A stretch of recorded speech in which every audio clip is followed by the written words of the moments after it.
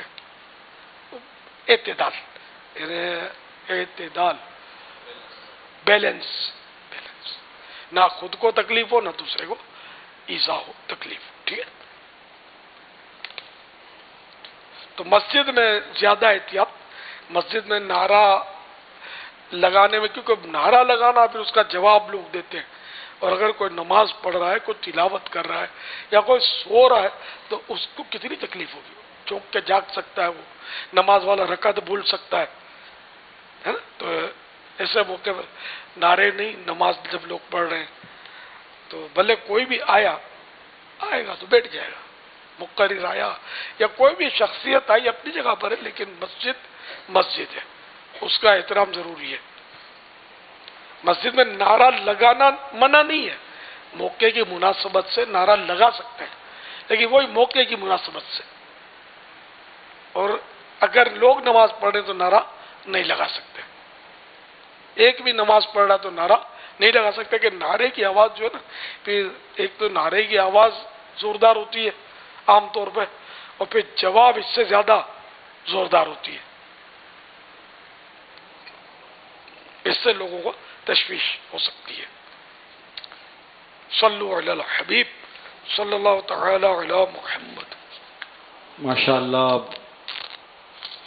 ماہ رمضان کے ان دنوں کی ایک خاص جو ہمیں مدنی بہار ملتی ہے وہ امیر سنت کے مدنی مذاکرے، جو کہ روزانہ عصر کی نماز کے بعد اور تراویح کے بعد ہیں۔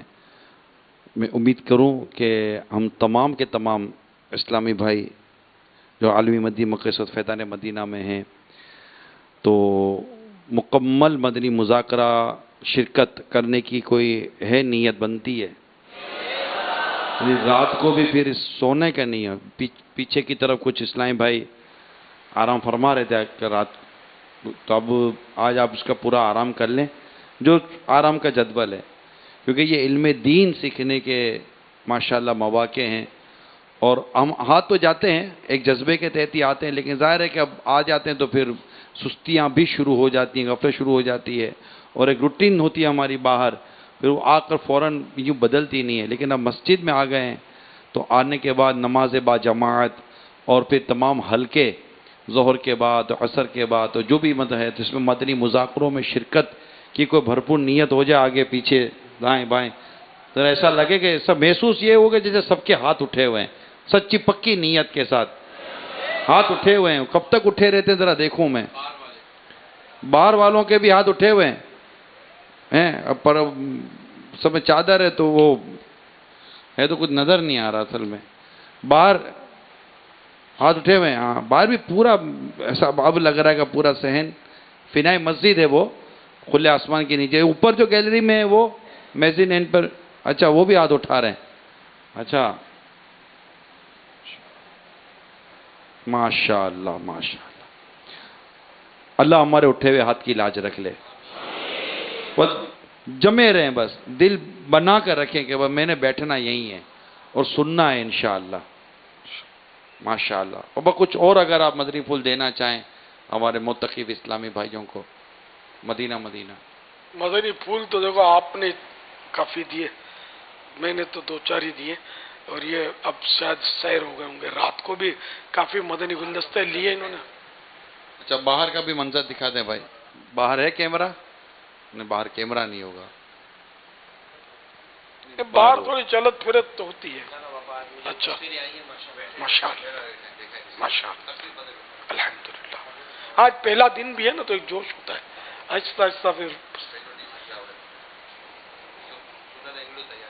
اب اگر اتنا زیادہ سنائیں گے تو پھر بیچاروں کو یاد مشکل رہے گا۔